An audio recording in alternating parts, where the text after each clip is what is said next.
சென்னையில் ஒரு செயல் வீரர்கள் கூட்டம் போட வேண்டும் என்று நாங்கள் முடிவெடுத்தோம். 26ஆம் தேதியிலிருந்து அந்த கூட்டங்கள் எல்லாம் செயல்படுத்தப்படும் என்று நாங்கள் சொல்லியிருந்தோம். ஆனால் சில பேர் இவங்களால முடியல அப்படின்ற மாதிரிலாம் ட்விட்டரில் போட்டாங்க. நாங்கள் தினந்தோறும் ஒரு நாளைக்கு 20 இடத்துல கூட கூட்டத்தை நடத்துகிறோம். எங்களுக்கு இந்த அனுமதி கொடுக்கறதுல மட்டும்தாங்க பிரச்சனை. எங்கே போனால் காலையில் கல்யாண மண்டபத்துக்கு போனோம் அப்படின்னா கண்டிப்பாக உங்களுக்கு இல்லாதது இல்லைங்க, கண்டிப்பாக நான் கல்யாண மண்டபத்தை கொடுத்துட்றோம் எடுத்துக்குங்கன்னு சொல்லுவாங்க. சாயங்காலம் 4 மணிக்கு போனால் அந்த கல்யாண மண்டப மேனேஜர் ஏஞ்சி நின்று வணக்கம் வைப்பார். மன்னிச்சிக்கங்க, கோச்சிக்காதீங்க, எங்களுக்கு ரொம்ப ப்ரெஷர் கொடுக்குறாங்கங்க, கோச்சிக்காதீங்க தயவு செய்துன்னு சொல்லுவார்.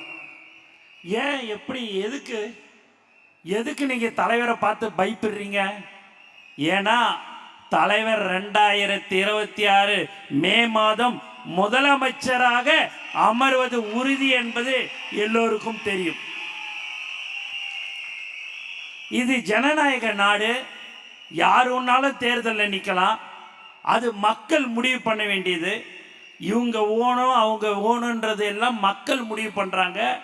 இந்த தடவை இந்த வருடம் தலைவர் தளபதியை முதலமைச்சராக ஆக்குவோம் என்று மக்கள் முடிவெடுத்து விட்டார்கள். ஒவ்வொரு வீட்லேயும் ஒரு தொகுதியில் 70,000 வீடு இருக்குதுன்னா ஒவ்வொரு தொகுதியில் கண்டிப்பாக 1 ஓட்டு 2 ஓட்டு 3 ஓட்டுன்னு இருக்கிற ஒரே கட்சி தமிழக வெற்றி கழகம் மட்டும்தான். மேலும் இந்த செயல் வீரர்கள் கூட்டம் என்பது எல்லாம் நம்ம வந்தோம் பேசணும்னு போகணும்னு இருக்கக்கூடாது. இன்னும் இருக்கிறது 2 மாதமோ. அது தேர்தல் தேதி எப்போ அறிவிப்பாங்கன்னு தெரியாது. கண்டிப்பாக அடுத்த மாதம் அறிவிக்கலாம், இல்லை மார்ச் மாதம் முதல்ல கூட அறிவிக்கலாம். நீங்கள் செய்வது கடந்த 28-30 வருடமாக நீங்கள் உழைத்து கொண்டிருக்கிறீர்கள். அந்த உழைப்பாகப்பட்டது இன்னும் 2 மாதம் உங்கள் உழைப்பை நீங்கள் கொடுக்க வேண்டும். வீடு வீடாக சென்று நீங்கள் நம்மளுடைய தலைவருடைய சின்னமான விசில் சின்னத்தை எல்லோரிடம் நீங்கள் சொல்ல வேண்டும். தலைவருடைய சின்னம் விசில்னு சொன்ன உடனேயே 5வது நிமிடத்திலேயே உலகம் முழுக்க தமிழக வெற்றித்தேவுடைய சின்னம் விசில் என்பது எல்லோருக்கும் தெரியும்.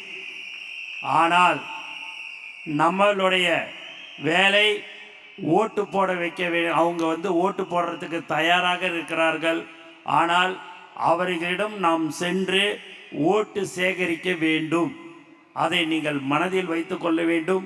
இங்கே நீங்கள் தாய்மாரெல்லாம் நிறைய பேர் வந்திருக்கிறீங்க, ரொம்ப சந்தோஷம். உண்மையாகவே நீங்கள் இந்த பணிகளை நீங்கள் வீடு வீடாக இன்னும் 60 நாளுக்கு சென்று தளபதியுடைய நம்மளுடைய கட்சியுடைய கொள்கைகள் மற்றும் நம்மளுடைய சின்னம் நாங்கள் எதையெல்லாம் செய்வோம் என்பது தலைவர் ஆட்சிக்கு வந்த பிறகு தலைவர் என்னெல்லாம் செய்வார் என்று அவர்கள் சொல்லுவார்கள். அதை நீங்கள் வீட்டு வீடாக சென்று எல்லோரும் நீங்கள் சொல்ல வேண்டும் என்று நான் உங்களை கேட்டுக்கொள்கிறேன். ஏன் என்று சொன்னால் உங்களை நம்பியும் மக்களையும் நம்பியும் தலைவர் அரசியலுக்கு வந்திருக்கிறாரு. ஒரு உச்சத்தை விட்டுட்டு வந்திருக்கிற ஒரே தலைவர் நம்ம தலைவர் தளபதி மட்டும்தான். தலைவர் ஜாதி பார்க்கல, பணம் பார்க்கல. யாரெல்லாம் உழைத்தார்களோ அவர்களுக்கு தான் பதவி கொடுத்த ஒரே கட்சி தமிழக வெற்றி கழகம் மட்டும்தான். இங்கே நீங்கள் அண்ணன் சொன்னது போல மேடையில் நீங்கள் பார்த்தீங்கன்னா மாவட்ட செயலாளர்லாம் இருக்கிறாங்க. எந்த ஒரு ஒத்த ரூபாய் எங்களுக்கு செலவில்லை.